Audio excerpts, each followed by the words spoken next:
Betsy and Thomas here for the American Intelligence Media. Of course, it's Tyler Douglas and Michael McKibben, and we're here to address some urgent questions that our readers have. But one in particular email I want to read briefly and have you guys comment on it. It's from a longtime listener, Cheryl. Please help me understand because I know I'm not alone. I was hurt when the Youngkin story came out, but this time I'm devastated to read about Ron DeSantis. I became a fan of you even before Michael McKibben became connected. I'm not stupid, but I am so darn depressed and confused. Can you please tell us about anyone who is good and worth voting for? I truly need to know if there's anyone out there that we should be praising and promoting. Who do I vote for? Who do you vote for? What can we do? I'm very serious and sincerely need to hear what the three of you have to say. Oh, I can jump in. I say, first off, there is hope. Anyone that you can hold accountable for what they say they're going to do before they get in office, that's who you elect. Who's that going to be? Probably someone at a local level. Can we hold federal politicians, in D.C. responsible? No, well, no, because the court systems are corrupt in D.C. The FBI is corrupt. The CIA is corrupt. It's all corrupt. Politicians at that level are bought and paid for. And there is no such thing as a politician who doesn't know that. And there's no such thing after the last election that Trump actually won, that any politician in Washington, D.C. that doesn't know that they are not elected, they are selected.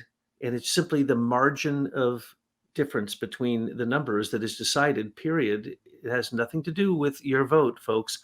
And if you don't know that there's just a uniparty and that all politicians have to either stand alone, and there's only 2 or 3 in Washington, D.C. who do that, or you stand with the party, which means you get the party money, which means you don't even read the bills that you pass. You just vote with the party.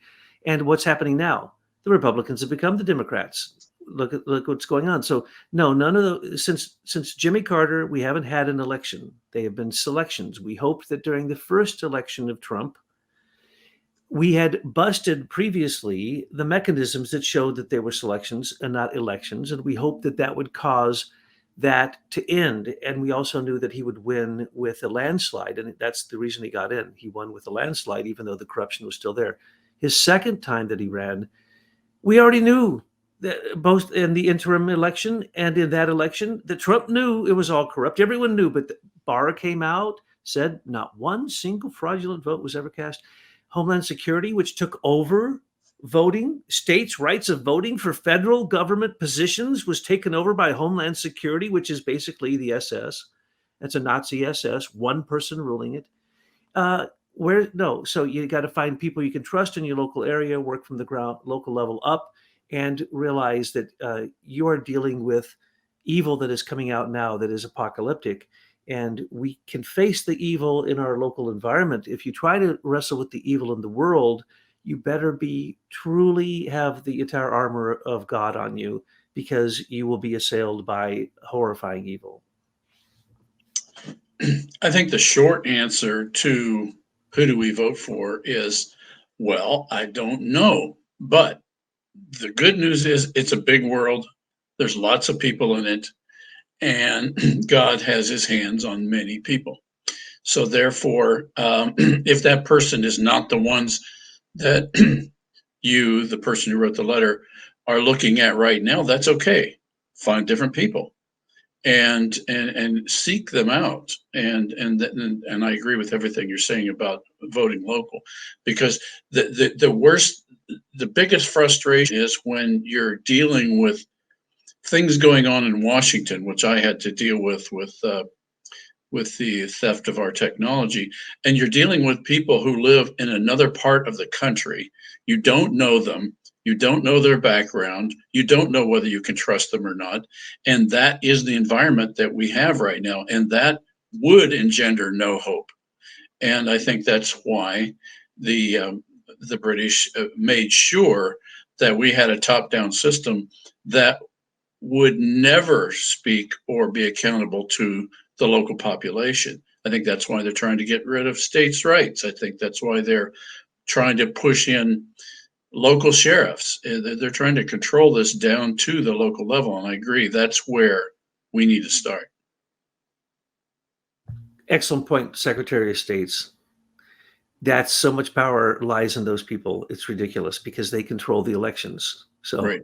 if you want to stop some of the selection process, which is really a globalist pilgrim society corporation of sorts, it's basically a voting corporation run by Lord Mark Malloch Brown, who's a major pilgrim and on the Privy Council, and he and Jeffrey Patty and a few others basically run OpTech and all of the different voting choices we have. If it's electronic, it's manipulated. Well, Put it let's that way. mention that Lord Mark Malloch Brown and George Soros are bunk buddies and have been for their whole lives. So George is run by this same group as well. So the idea that you've got this master deviant named George Soros, we can't focus on that personality. We've got to look at the system that created that personality. I want to say to Cheryl, this is equally frustrating for us here. When we started the American Intelligence Media, we were looking for truth. As many of our viewers were with us back then, we were huge supporters of Trump. But our first and foremost objective was to bring the truth to ourselves and then to you. And this is Right. how we reached out to find Michael McKibben, because we felt, after doing our research, that the theft of social media and what the U.S. Patent Office did to Leader Technologies was at the core of the corruption. If we could find out how this was stolen from Michael, that we might uncover the bigger beast, so to speak. And we have, and it's frustrating when, we were big Trump supporters. Who would remember those great days of decoding Trump tweets and how much fun that was, Douglas? We thought we had a hero in the office. But of course, for a lot of us, there was this nagging thing back there that, Trump, his background really isn't what we as Christians would consider to be a good foundation. So that was kind of bothersome, but we let all that stuff pass us by. Then when Michael and the miners found out additional information about the people who are around Trump, it became worse for us because we thought, who is this man? And then that day that Douglas found out that indeed Trump had thrown America under the bus in January 2020. So we were all played, but we aimed for truth. We had to tell you the truth. And then the next thing is one character after another. As soon as we take a name down in the minds, Michael has a process now. And he has a process so nailed down on how to find out if these guys are really playing for America or if they're just an extension of the British Empire. And he's going to talk about that in a minute. It's the 12 points of the fidelity to the American Republic. We want you to listen to this very carefully. You can apply this at the local level, the state level, and the federal level, because the pilgrims are everywhere. And I want to say, these secret societies, well, we found out their big secret. And it is very simple, folks. The American Republic is not the way we were taught in our history books. The history is a lie, and it's propagated by the pilgrims to put us in our place so that we don't even consider that the Brits are anything less than, our favorite nation, special relationships, and all this kind of stuff. It's a garbage. The big secret that St. Elmo Hall and Skull and Bones and all of these secret societies have is that the American Republic has always been under the control of the British. Michael, take it away. How can people determine if their candidate is an American loyalist or a British loyalist? Yeah, it's becoming increasingly clear that most of our politicians are hiding critical information from the public, and therefore the public can't make good decisions because they don't know about it. And the findings that have emerged over the last 5 years or so have created a pattern, and we can see that pattern now repeated. So if anybody is corrupt, there will be certain things in their character that prove that they're corrupt. And so this 12-step. One of the things we kept wondering about Ron DeSantis is that is it really, could we be misreading this information? And when you look at this information in the aggregate, it becomes pretty easy to tell whether the person is trustworthy or not. And if there are pieces of information that could be taken in one way or the other, at that point, for a public figure, it becomes up to that public figure to correct the information if the interpretation of that information is wrong.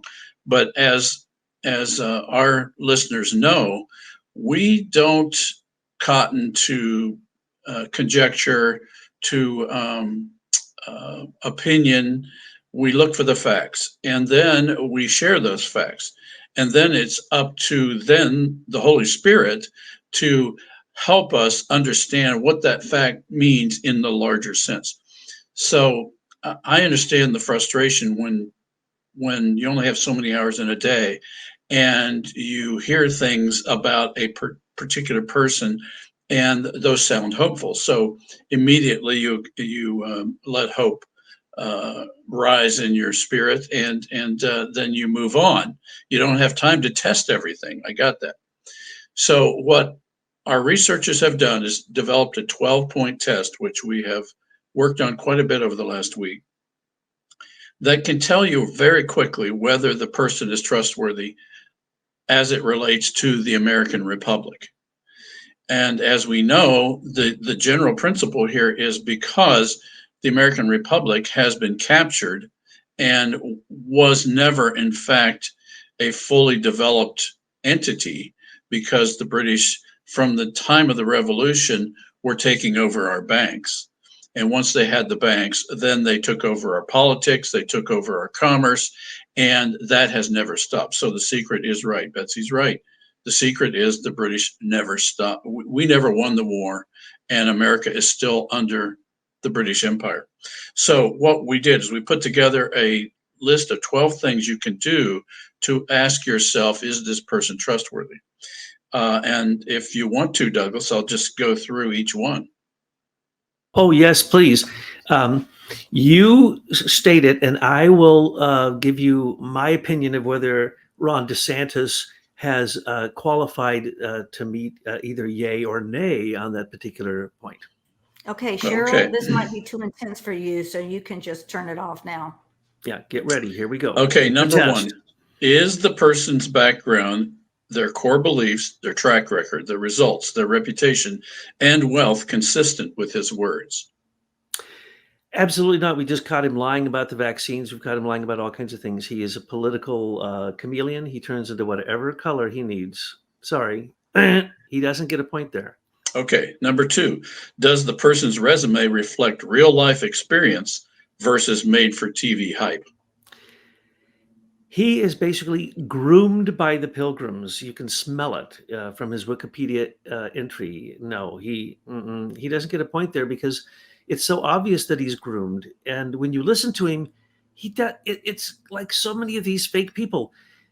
They have the narrative, but they don't have the content. Sorry, no point there. Okay, number three, is the person's Wikipedia entry truthful and appropriately detailed? His is so exaggerated that it's completely absurd, and it makes him look like an officer and a gentleman. I thought I was looking at some kind of movie star, who's being prepared to go into the White House.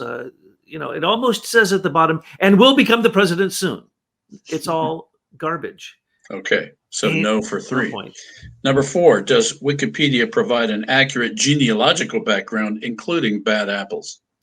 No bad apples. As a matter of fact, the real bad apple, how his sister got killed by dating a guy who works at the bank that only, the Queen banks at Coots and Company. Okay, look at that bad apple. That's his sister. And then there's all kinds of missing parts to this guy. And when you look closely, you have to start wondering if there's some kind of Sicilian mafia blood connection. So no, he gets nothing on that one. Matter of fact, he gets a negative point on that one. Okay, five, does he step away when conflicts of interest arise? He has never stated any of the conflicts of interest. So how could he step aside from them? No point. Okay, number six, does he have a professional background outside of politics and law? His law background is so weak, as you've pointed out, that a junior judge would have a busier schedule. Well, he can throw a baseball. We know that. He got into Yale because of baseball. In his senior year, he got into St. Elmo Hall because he was a pitcher, I believe, for the team. And so that just goes to show you, if you're an athlete, it doesn't matter whether you have a brain or morality or anything else. So again, I don't think he gets a point for that. Okay. 7. Has he warned the American public that the British Crown operates the U.S. Patent and Trademark Office via contracts with Serco Group PLC and Kinetic Group PLC? No. And I want to underscore something. When you say Serco, you're saying out loud the name of a demon, and he should be preaching against that demon. He should be telling us these things are going on, not ignoring them, because how can he ignore them when people like us find them with the slightest bit of looking? Now, wait a Right. minute. People are going to say, well, he can't, maybe he doesn't know about this. No, because he was in Congress and he was working with legislation. He full well knows about this. So that doesn't wash. And you have to stop giving these guys a pass for not knowing things. We three know them. Douglas and I are school teachers. We found the answers. Why can't these politicians find the answers? Because they don't want you to know the answer. How about Well, this? Serco never- manages great swaths of the U.S. Navy, Yes, and exactly. he is in the Navy. He's a career Navy guy. So if he doesn't know this, He can't he get has out of this. no business. He was JAG. He's a governor. If he doesn't know that our greatest wealth in America is being stolen by the British Crown and Crown agents through Serco, through our patent office, then he is a pathetic, uninformed, if not He's a disinformed. British loyalist. And I was going to say, has to be in the lap of the Queen. He never won the American Revolution. We need to go back to the very terms we used back then to defeat them. So we thought. Yeah. All right. What's Number- that? Number 8, we'll go back to that one.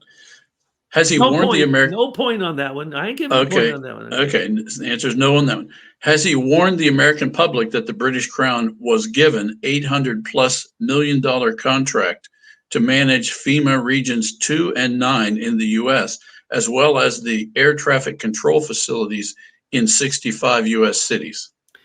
He would have to know that as the governor, even if he was only Good just point. informed of it. And if that didn't raise the hair on the back of his neck to start looking into the Crown agents in America controlling just about everything in America, then he is not fit for office. And I wouldn't trust someone swearing an oath to anything who wasn't that aware if he wishes to lead humanity on the level of a governor of a state that is influenced by all of those things. No point. Okay, number 9. Has he warned the American public that the British Crown agents control the Senior Executive Service, SES, and that the approximately 10,000 SES employees are not accountable to the President of the United States? And in parentheses, I'm going to put Senior Executive Service equals an American aristocracy based upon the British system. And he was in the federal government. He's in the state government. He has to know that SES, Senior Executive Service members, rule everything, all federal agencies, all the military. And if he doesn't know that, again, he must be deaf, dumb, and blind. Therefore, he's never said anything about any of these He's a British things. loyalist. Yes. He's And that the Department of Justice has 300 people who manage the compensation for those 10,000 people that Yes. don't work for the President.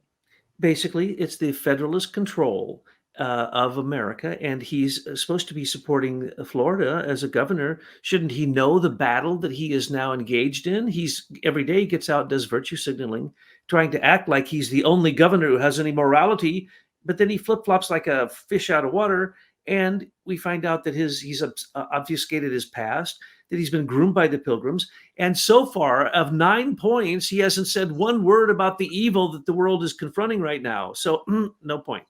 Okay, number 10. Has he warned the American public that social media is wholly controlled by the British Crown through the Admiralty and U.S. military industrial spy complex, is not open source, and was stolen from Columbus Inventor Leader Technologies? As a JAG officer, he would be aware in the Navy that the Office of Net Assessment and the Naval Office of Intelligence actually has been running things since day one. And of course, that's saying the British, as you've already pointed out. He could not have known this. He could not have known this at all because as a JAG, he would have represented sensitive situations, which would have called that into question. And basically, as you service the JAG, you service Five Eyes. You service remember, Five Eyes, 4 of them are the Queen's. We only get 1 eye. The Queen's got 4. No, no point for that. Okay, number 11. Has he warned the American public that mainstream propaganda is directed globally by the British Pilgrim Society out of London, England? He uses the press so effectively and used the FBI to go after Andrew Gillum. And remember when we said Andrew Gillum was going to be the next Obama, Obama took him under his wing and Andrew Gillum was going to be the president. And why? Because he was going to win Florida. What happened? He went against DeSantis. DeSantis got the FBI, Trump up a case against him. They found nothing at that point. They just recently found him completely guilty of all this corruption, and we'll never hear from Andrew Gillum again. So there's be no contesting DeSantis in Florida. If you do, you better be ready. So seems like he's on the very side that he's supposed to be fighting against for us. And since he wants to be the president because he tries to outdo everything Trump says and what every evil Democratic demon-crat governor of the states like Michigan and New York and California, he fights against them in the press every day. He has the press in his hands. And who controls the press? We just saw that with Putin. We saw it with Ukraine, the Brits, period. All American press is controlled by the British. You and your researchers have proven that 1,000 times over. All the patents, all the technology, how it happened, the whole truth history. And this is another lesson in truth history, folks. So, sorry, DeSantis looks to me like a traitor on that point. Okay, that's number 11. So number 12, the last one. Has he revealed to the American public that the U.S. Federal Reserve debt-based fiat currency system is controlled by the British-controlled banks and has been since the American Revolution? I haven't heard him say a word about any of that. You know, he doesn't say nothing about inflation, the Fed, our debt, the $7 trillion we went into debt for COVID, another $7 trillion that we spent, which no one knows where that went. So is that 14 trillion more on top of the 25 trillion we already owe these British banks? And he's never said a word about it. That's like the number one thing he should be dealing with, that in our invasion of the border. Russia, sure invaded Ukraine when they were asked to come into Donbass. And then Ukraine attacked Russia on their own grounds. Remember, that's happened before Putin crossed over the border to go after Kiev. And so we have millions of people with a Biden attack on America and nothing happens. And what is he doing about it? When is he going to stand up? If he wants to be president, when is he going to address any of the 12 issues you just brought up? Those are 12 demons that when you hear a single word, whether it's Crown Agent, whether it's Optech, whether it's Serco, whether it's SES, if you don't react as if you're fighting a demon, then you shouldn't be a politician in this age. So no point for number 12. No, well, but you see, what Cheryl and others want to know is what they can do. Well, one thing you can do is start using these phrases so people understand what the Pilgrim Society is and senior executive services. Now, I know it's difficult in the beginning when you're the first one to say these words and phrases that other people don't know because they look at you weird, but we must say them and you must ask in public. Shout it out. If you're in an event with DeSantis, say, hey, what happened to your sister who was 30 years old, who was was she murdered? Or how did she die? You've got to ask these questions. Hey, DeSantis, how come you have given allegiance to the Queen and not to America? Ask him bluntly. And maybe he won't hear, but others around you will hear. And remember the power of the boo. The boo is very important. These people want to look to you like they're the savior of your group, whatever you are. And if you oppose them, make sure the group responds with the group boo. Yeah, going back to Serco for a minute and Kinetic, the information couldn't get worse for our buddy Ron, because while he is a congressman, his old boss Admiral Edmund P. Giambastiani, who was the chief of staff for he was the vice chairman of the Joint Chiefs of Staff, left the Joint Chiefs of Staff and immediately became a director in Kinetic in London. And Kinetic then turned around and gave Kinetic received a $100 million contract to provide an inventory tracking system for the US Army worldwide. Now, you can't talk about anything more treasonous than that.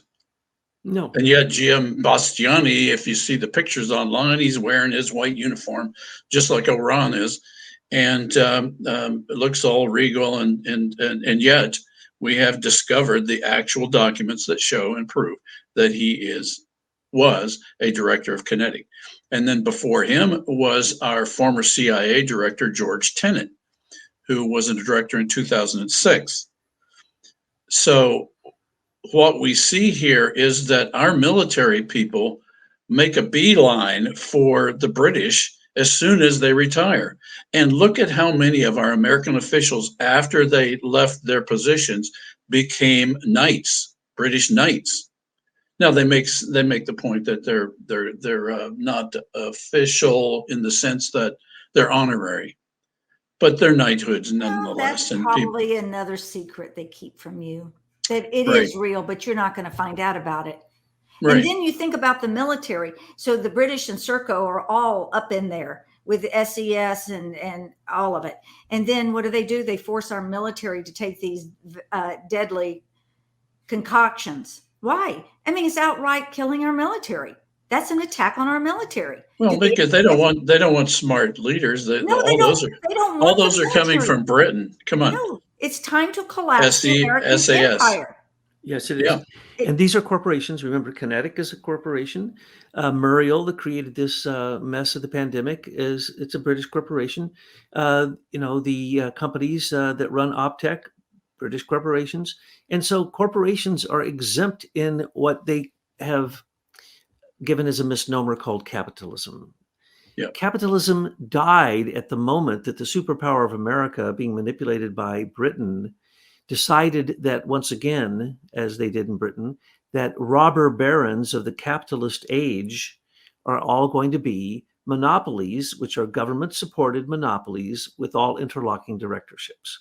In other words, that's a perfect description of the way the British have been doing it for hundreds of years. And there's not much we can do about it, really, because that system has to go to the wayside. Capitalism was a failure in terms of a free market because there haven't been free markets. And there isn't a free market now. And we've proven that again and again, especially with our research. And as long as the bankers don't have to play by the rest of the rules, by the rules that the rest of us have to play by, as long as the politicians don't have to follow the rules or the laws and they're exempt from everything, which you can see that they can lie in Congress.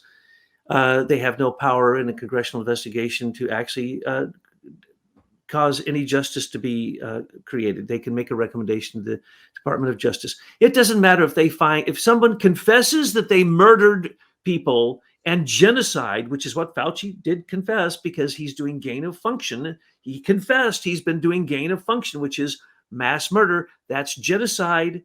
What happens? Not even a referral to the Department of Justice. So it can become extraordinarily frustrating to face these apocalyptic times. But I'd like to give you an idea that is some sanctity. It's something I find consolation in. You see this little thing I'm wearing? This is a being of love. He's called Chinrezig or Avalokiteshvara or Kuan Yin. You can be male or female. She can have two arms. She can have 4 arms, 8 arms, 100 arms, 10,000 arms, and 13 heads, because this being of compassion looked out on the world a long time ago, according to the story, saw so much evil that as it was trying to keep track of it, its head popped open, it split open, and 3 heads popped out to look in 3 directions. And that wasn't good enough. So another one popped up, another one popped until they had 13 heads looking in all directions to see all the suffering. But in the hand of each hand, not only is there an eye to see the suffering, there is a spiritual weapon, whether it be a sword, which represents wisdom, whether it be an arrow, which represents clarity and high virtue, whether it be a vase, which represents the love, the immortal nature of love. All of these things are in you. So as you look at the evil, it's okay that it splits open your head, because it's then going to ask you to do something about it. And what are you going to do about it? As you witness it, you in yourself and in your own little world can create your response to that. And that's what all these meditations going on for 10,000 years on these kind of things. And it's all about love.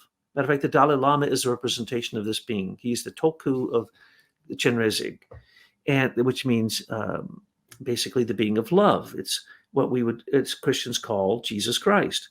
So if you have that in you, and you know that when you die, everyone meets an apocalypse, and now as a society, we're all dying, we're all meeting the apocalypse, economically, socially, with food, with supplies, with vaccinations, with your children's health, with your bloodstream, with the air, with 5G, everywhere you look, those angels are blowing the trumpet that created the vials of wrath. It seems you can look into apocalypse and say, oh yeah, it's happening right now. Yes, it is. But you know what? That's good news. Now, it's not very pleasant news, but it's good news in that we are all being made to evolve. So as you're evolving and you're handling some of the horrifying things like waking up to the fact that we have selections, not elections, it's okay if you get for yourself the antidote to that for yourself. Like you say, well, I'm not going to vote in any more federal elections, but I'm going to get really active on the local level. And I'm going to elect the new governor of my state. I'm going to make sure that the person that has some morality gets the pilgrims out. And you can try all or you can in your own state, in your own region. Sometimes you got to start at your own school board. You got to start in your own city. And in just beginning to start from that level, many, many people will create a grassroots response to the evil that is global. Yeah. I think that another additional way to look at what we're dealing with is Jesus made a very simple statement. He said, "You shall know the truth, and the truth shall set you free." And that's a pretty simple formula that anybody can follow. And so the question is, what do we do given this evil that we're looking for? And that's why we have focused our effort on finding the fact in what we're worrying about and letting that fact speak to us. Because Jesus said, you'll know the truth, and that information, that fact, that truth will set you free. Now, what I think happens often is because most of us are busy during the day and we don't have a lot of time to investigate all these things, we hear what we hear in the media, and then we start forming opinions on things that we're not sure whether they're true or not. We assume they are because they came over the radio or over the internet. That's a faulty assumption. But besides that, so what we have tried to do, and I am talking to two truth seekers, truth tellers here, is just do nothing but find the truth in what we're facing right now. And so the question about Ron DeSantis comes up, and a lot of people get upset. And the question is, why are you getting upset? If you're hearing a fact, and that fact is contradicting some idea that you had about Ron DeSantis that was what? Formed for you from the lying media, then what you're facing is cognitive dissonance. In the psychological world, no, they got two things that they can't both be true, and you're not sure which one is true, so therefore that upsets you. And I get that.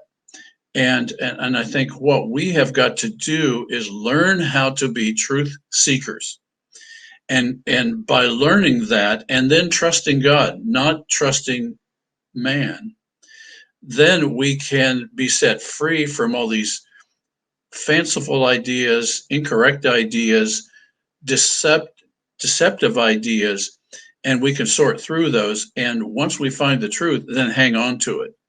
And if we do that every day, then we're in a good place, because the world's going to do what the world's going to do. But if each one of us as individuals in that world are seeking the truth every day, then that starts to create a what's the right word? snowball effect. And then we can start seeing real change, like you said, Douglas, um, working at the local level, because those are things we can do. Whereas changing Washington, we can't do that. That's we need to rely on God for that. But to the extent that we provide information and facts that enable people who are in those programs to be able to do something about it, that's our job. And so I see this truth telling that we're doing as as something we can control, and that as we put that truth out, then Jesus said that will set us free.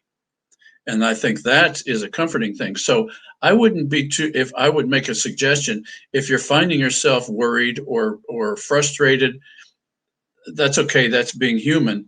But the response should be, let me find truth in my own circumstance, and then trust God to the parable of the sower is a good one for this, in that Jesus said, some of you have a few seeds, some you have a lot of seeds, um, and cast those out there and trust God for the increase, and try to throw them on good soil. But if you don't throw them on good soil, then nothing's going to happen. So look for the good soil to throw your seeds on, and then let God handle the increase.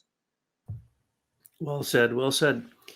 And that's what we do with Truth History. We're trying to lay it out for people to take a look at it so that the truth can lead them to developing the capacities of wisdom. And then pretty soon, wisdom can help you see through perception management. And so when you see a campaign like Ron DeSantis, you don't even have to look at his background. You already know. Just as you said, the media, what created the people's opinion for them, it was like, yes, Right. it absolutely No, tells you exactly what to think. Let me tell you, at the formation of the First Imperial Press Conference, they bragged that their job was to create public opinion. These journalists are so arrogant and so evil that they believed that they were going to tell the rest of us poor saps how to think. And they've done a decent job of that, but it isn't monolithic. Oh, it's pretty good. This is the post-truth age. You just expect that you're being lied to. If you don't, then it's kind of like buyer beware. Oh, you're so stupid that you believe that. Oh, it's your fault. It's not my fault. I'm not the liar. You're the person who believed the lie. This is Right. what you're told, and oh, wait, what are you saying? It's called post-truth age or falsehood politics. And remember, politics creates entertainment, it creates the banks, it creates the entire atmosphere of society. So when you're talking about politics, you're talking about the biggest brainwashing, falsehood politics in all of history.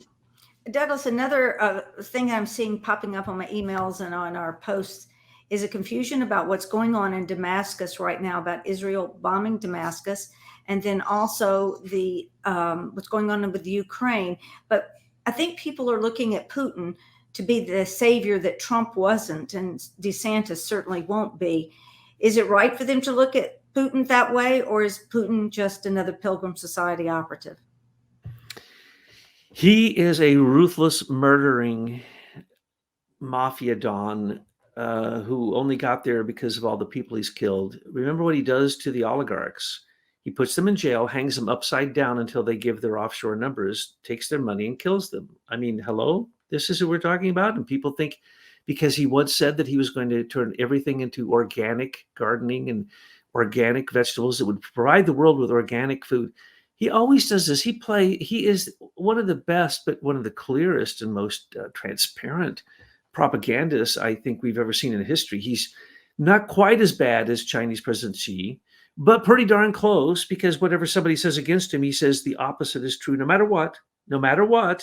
But then he also gets the satellite pictures that shows that America's lying, or he gives out the information that shows that so people said he was supposed to play his part, and that the invasion of Donbass would be enough to get Ukraine into the European Union, which would then get Putin mad. Okay, we're talking about the European Union, EU, or we're talking about the Putin Union. Putin Union now includes China and India and Brazil. It just BRICS is taking the East Asia Union. Putin is at the head of all of that. He's actually controlling elements of China, which nobody's really ever done before. That's how powerful he is. What he's doing in Syria and the bombing of Damascus, he's going to do nothing.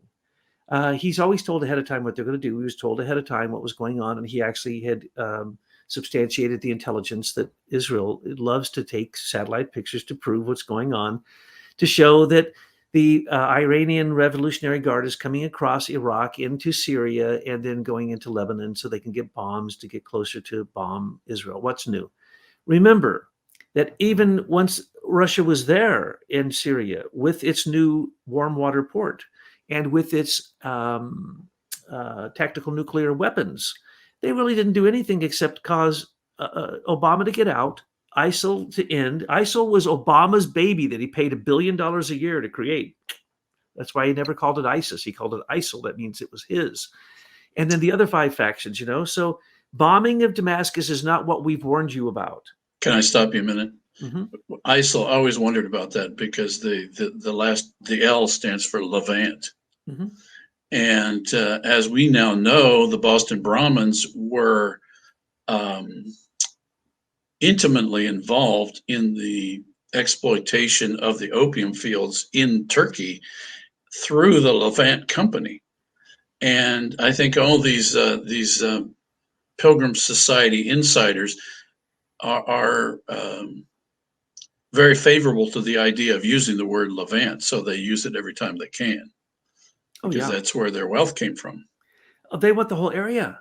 This is what's called Greater Israel. It's the Zionist plan. Remember, the Sykes-Picot divided it up. The Brits got their piece before the war was even over. They had already decided what they're going to. They created the Zionist movement moving to Israel. So the British are up to their eyeballs in Iran and all of this. Remember the intelligence that led us to believe that what was happening in Syria was all from British intelligence. Private corporations giving us intelligence that then America acted upon. Should be illegal, should be treasonous. But anyway, what's happening there? We had told you. Douglas, you're talking about a public-private partnership. That's a good thing, right? Oh, you mean like Lockheed Martin? You know what? We got to remember, public-private partnership means fascism.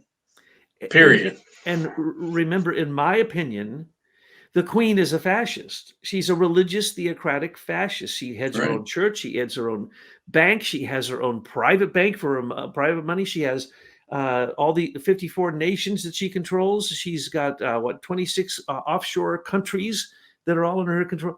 No, we are talking about the worst type of fascism ever, religiously inclined fascism. That's why Putin totally went recently, completely devout for the Orthodox Russian church. And when Oliver Stone went, they made sure to go into churches, and he's all churchy now, right? Well, he needs to be like the Queen. He's got to, okay. There's the European Union, EU. Then there's the Putin Union, the PU. I don't suggest he uses that because it's not a very inviting name, okay? But remember, when you say Putin, you say Britain, Putin, Britain, whatever. They're all pilgrims, and he and the Queen decide what happens with all the uranium in America and the world. Period. So they're not enemies. So recently, they get what? Less than 5% of the oil from Putin. So what are they telling the European Union? You're on your own. We're attacking Putin. Why? Because he's got cancer. He's got Parkinson's. He's got Alzheimer's. He's got cancer. He'll be dead in 3 days. The KGB is throwing him out. He's going to attack Britain with multiple warheads that are going to cause giant tsunamis to wipe out every person in Britain. He is taking over Ukraine. He's taking all those are the most disgusting, pathetic lies that the Brits have told since this Ukrainian thing happened. They even hid the fact of why. I even had trouble figuring out why did Putin attack the East and the North. He was just retaliating. And he actually said that. I just didn't believe him until I saw the pictures where they literally went with British help. British commandos went and helped blow up the junction that brings the two pipes. The main two pipelines into Belarus was blown up in Russian soil by the Ukrainians with British commando help. Okay. But this is 2,000 years of corruption. I mean, think about how amazing anyone listening to this is to live through these times. We're watching the collapse of our civilization. It's everything. It's the trucking, it's the gas, it's the food shortages, it's everything. Well, what did we think was going to happen? We kicked that can down to the end of the road and we can't kick it anymore. So it's all going to have to collapse. So I don't really care about the Democrats and the Republicans in Congress, because pretty soon they're not going to have the money, the fuel that they need to run their blackmail. It's all going to collapse. And when it collapses, we need to have good people out there who know the truth to reignite their communities and to build back in our way, a good moral Christian way. So it has to collapse. So get Absolutely. over it, get prepared, and Right. get on with it If they, afterwards. Well, if they pass the Green New Deal, America collapses because its insanity can't be done. And if they even try, they will destroy everything. let me tell you, That's as simple as that. we've been looking at a lot of accounting records from Europe lately, and they are all slipping in the carbon credit system into their financial reports. It's coming. And by the way, the British supply all the accounting software for Chinese banks. And remember that the British at the League But of wait a Nations minute, wasn't and Ron DeSantis' sister connected in that financial and accounting world? She Yeah. was in a special KPMG group called the Volcker Solution. And we just did some more investigating into that. And this is the most dirty side of accounting you can possibly imagine. This is how these companies and countries and banks trade on their own accounts. So they loan themselves money for the deals that they put together. And Volcker, who was a vice president of the Pilgrim Society, had created a bunch of rules. And I think what we have to realize is that even amongst very corrupt people, they have to create rules for themselves if they're going to manage their system. And I think that's what we have seen from the last 300 or 400 years. They have been managing this system, but the system's not working now. And we're more educated as a people, as a citizenry, than we have been before. And so therefore, their system of rules for themselves are breaking down. And that's what I think they know.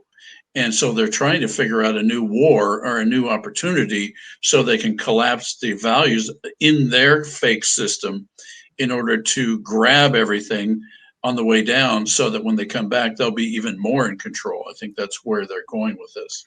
Every one of those groups, World Economic Forum, Bilderberger, Trilateralists, all have said the same thing for the last 20 years. No one is at the helm. We are going into the rocks. We will sink. And so what are they doing? They're grabbing all that they can. And so what we're talking about here with Damascus, let's be very clear about this. They bombed the 5 civilians died in the Damascus airport facility. They bombed Damascus before. There were 26 missile banks that were bombed by the Israelis when the Revolutionary Guard of Iran came in and set them up in Syria and started shooting them at Israel. Israel's defense system shot all of them down. I think one made it through. So Israel is constantly battling this. And now what has happened is they got so stupid that the Revolutionary Guard, every time they create a supply line, Israel bombs it, no matter what country it's in. The second it gets in Iraq, boom, it's gone. The second it gets in Syria, it never makes it to Lebanon to feed the Palestinians who would like to kill every Israeli. And of course, some Israelis would like to kill every Palestinian. So we've always told you, if you followed, particularly across the bridge, our work, Damascus is the key. Both the Sunnis and Shiites believe that their Mahdi, their Messiah, will come when Damascus has been demolished. So was Damascus demolished? No. They simply went after the supply chains that were coming through Syria's major airport and airlines, which was literally taking the Lebanese Palestinian generals, just casually anywhere they wanted to go, bringing in whoever they wanted, bringing in the money, bringing in the guns. They literally were shipping guns on commercial airlines in Syria. What did they expect Israel would do? So Israel got confirmation of Britain. Well, Britain would confirm anything. They would create war right now because they did such a bad deal with the European Union. And they basically are sucking wind. Brexit is sucking wind. It didn't work. It's pathetic. And they've now realized that they have been invaded. Those aren't migrants. Those are invaders.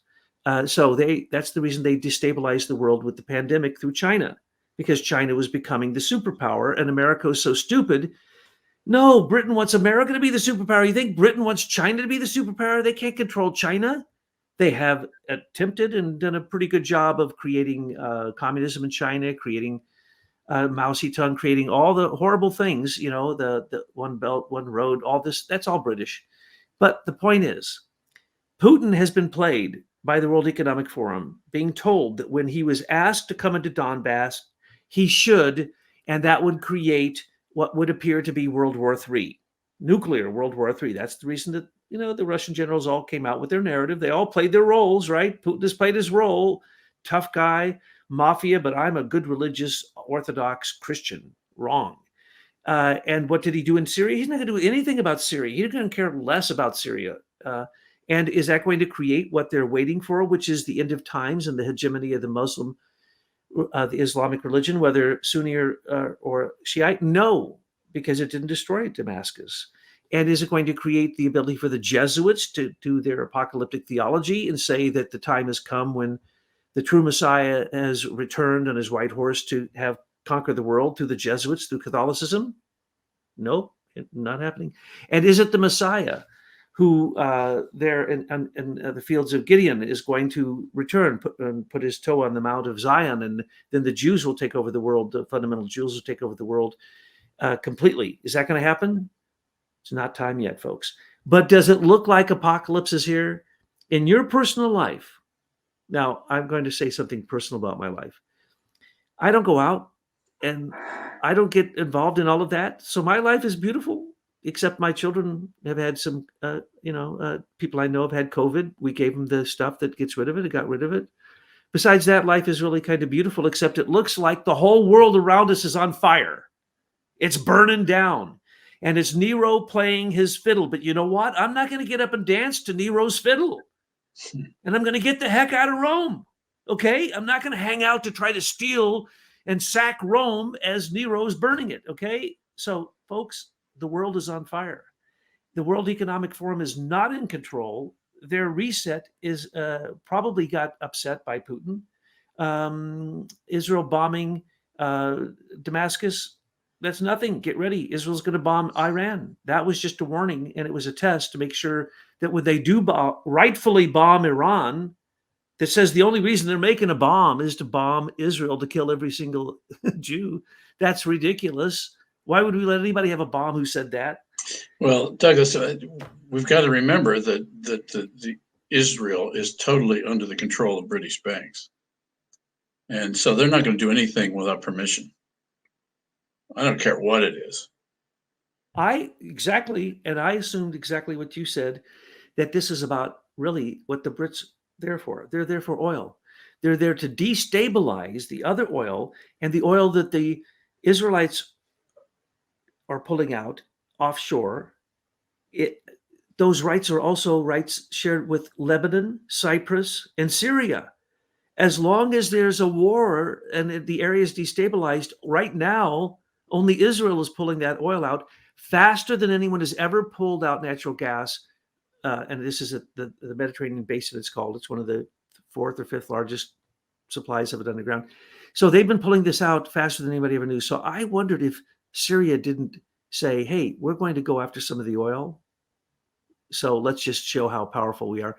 We're going to bomb right into Damascus, basically based upon British, French, Israeli, and supposedly American intelligence that proved that those planes literally had soldiers on them, and that these planes, the Syrian planes, were actually being used, commercial planes, for war purposes. And so, sorry, Israel will tell you, and then they will bomb the heck out of you.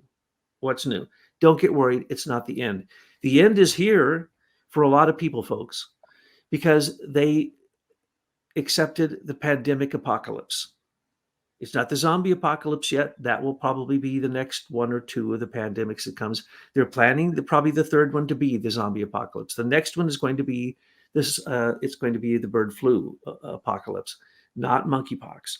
So when that happens and you're watching all of this happen, remember the simple path that people took was very simple. You took a few supplements and you took two of the most common drugs that you can take, which have the highest rating by the FDA and the CDC that there is, hydroxychloroquine and ivermectin, and you'd be fine. And then the whole evil of the demonic brainwashing that tried to convince you that every person you met was an apocalyptic demon zombie who was going to breathe on you and you were going to die because they wouldn't wear their mask. And of course, people wanted to kill people because of it. It's true. Okay, we were in the apocalypse. It's going to go back to that. And when we do, are you going to choose the apocalypse, or are you going to go into the inner heaven and earth in your heart and work with the morality forces that are the antidote to this, though it may not look like it on the outside? In the long run, every good that you do builds a good future. And that's what we have to remember. Even if we had a coronal mass ejection and the earth was to fry, so what? Turn around and embrace it. The sun is it's your mother, it's your father. If that's what's happening, great. Well, we deserve it. Thank you. But if it means I'm going to go volunteer myself like a sheeple to go put into boxcars, to be sent to FEMA camps, to be given shots because I live in California, there's no more water and nobody told me until it was too late. And then when I tried to get out, they locked me up. Yes, that's what we're looking at. That's the kind of government we have. We're being attacked over the southern border, but the people who live in the southern border aren't even being looked after. There are desalination plants that they have suggested 1,000 times in California. Endless water. Not one desalination plant in California. Well, they're never going to do that, Douglas, because the population agenda is to eliminate humanity. So I don't know why we even talk about that. And that's the same thing that's happening with the Hoover Dam right now. There's not going to be any water or electricity for these people that are living in the desert. Well, they don't care because they want to exterminate us. So anyway, sorry for this, but this isn't business as usual right now. Yes, Michael. There's some hope, though. That's all. Well, I think that what we've got to remember is one of the things that is the primary mechanism of the control of the citizenry is fear. And if they'll do whatever they need to do to make you feel fearful. And if you just steel yourself against that and realize that God has not given us a spirit of fear, but of power and of love and of a sound mind, then that's the antidote to fear. Whenever you feel fearful, look to God and trust that He is going to take care of you. And that in the process, you're also going to seek truth. And if you seek truth and are not fearful, then you're going to be a happy person, no matter what's going on around you. And that's what we need more of. We need that energy that you create around you by not being fearful and seeking truth. Absolutely. And when you do, then you connect with the divine, and then it becomes a nourishment, not only of the divine, but of yourself. And this communion starts to happen.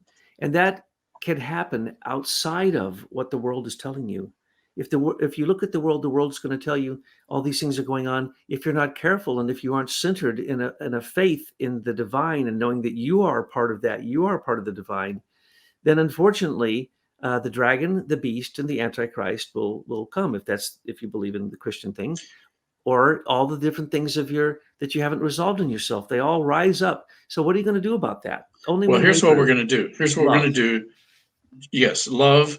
And Jesus was actually more specific in the parable of the talents. This is the day for parables. The parable of the talents. I won't go through the entire story, but this owner of property gave stewardship of his property to 4 different people. And to one, he gave 1 talent to take care of, another 5 and 10. And I got the numbers wrong. But anyway, he gave money to the person depending on what he thought that person could handle. And so you may not be able to handle 10 talents. You may only be able to handle 1, but your job when you get up in the morning is to make sure you've done your best at handling that 1 talent that God gave you to work with that day. And for another, he's going to give 10 because that person is more capable and can do more with it. And it doesn't matter. Don't worry about the fact that you weren't given 10 talents. Take that one, work with it. And by doing that, you're going to inject love into your particular circumstance in such a way that that one talent will then become 2 talents, and then 4 talents, and then 8 talents. So that's the job. Don't worry about what you can't do. Worry about what you can do. And take that every day, take that talent and use it to God's glory.